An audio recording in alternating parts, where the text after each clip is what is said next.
สัตว์ป่านตื่นเตไลโตสู่สังเสว่าอำโตสู่ก็อำของเปไลข้อความครูหมอจตุพลชมพูนิส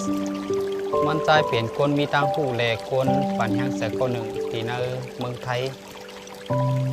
มันใจยามรัดหนีเปิงแตกอยู่ในรองนางยิงก็หนึ่งว่ามันนางสื่อห้อง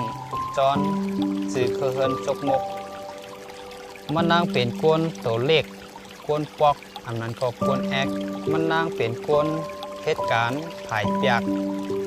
เหตุการณ์เรียนหัตตะและไรกว่าหักเนี่ยแมนกวนก็อันปอกแลแอกเหมือนว่านางตีอันเหตุการณ์ที่เร็วกันนั่น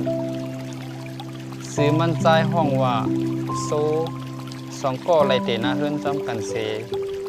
มีลูกคมกันก็หนึ่งนาเฮิรนมีตังเสือเฉลีถึงมาหนังวันหนึ่งโจไรกว่าเหตุการณ์ตีพัทยามือพร้อมขี่รถกว่าจอมตังนั่งกว่าในรถตูจอมจุ่มเขาอยู่นั่นมีกวนเอามากวนหินพัดเข้ากว่าในรถตูนั่นเสียแหล่เตยญาลูกก็โหมันใจ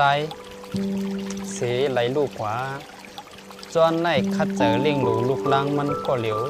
กุ้ยอำปึงเอียงเผยแทงปอกหนึ่งมาลูกมันนางปอกคงเห็นมาเสนางเรียนกองทรายอยู่ตั้งนาเฮิรนอยู่ๆก็มีรถลำหนึ่งมาอีดเสือลูกมันเสตายทางตีกว่าคำเดียววันเมื่อไหร่มันนาง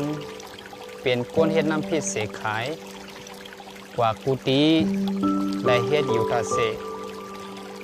อำไปมีล้านปีนของตัวเจ้าเก่ามีกวนคัดเสือตาเตจอยแถมมันนางตาเสกวยกามันนางอ่ำย่ำหับลองจอยแถมหลายๆก็ข่าวมันนางกว่าเลียนเจืองกวยกามันนางอ่ำกว่าย้อนเพื่อว่าสังเสว่ามันนางเลียนเจืองปุกนั่นชุดกว่าเย้ามันนางเตะขายน้ำพริกกว่าไรจึงหรือเธอเตะซื้อหลายๆก็คัดเสือตาเตจอยหรือมันนางกวยกามันนางอ่ำย่ำหับลองจอยหรือมันนางไหลดาดไว้ว่าเต๋อำย่อมหับลองจอยหรือตีเผาเลยย้อนสายแจนบวชกามให้สุดเสียงในจัดในก็ขับลาดเนว่าสังเสว่าเฮาแหลกลายอยู่ตีเฮาเปลี่ยนก้นแรงมือเสียย้อนเปิดกินอยู่ดาเสนั่น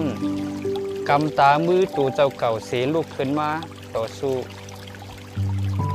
เฮาเตอมีลองตกซุ้มในจัดปาน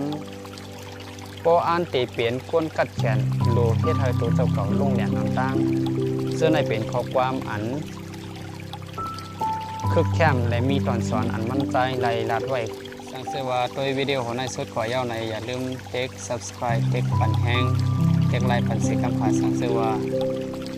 ใครไปปันแห้งในก็ไปปันแห้งไลตี Theory of Inspirit ในไลตาเซอยู่ค่ะมังสูงตั้งเสียงค่ะ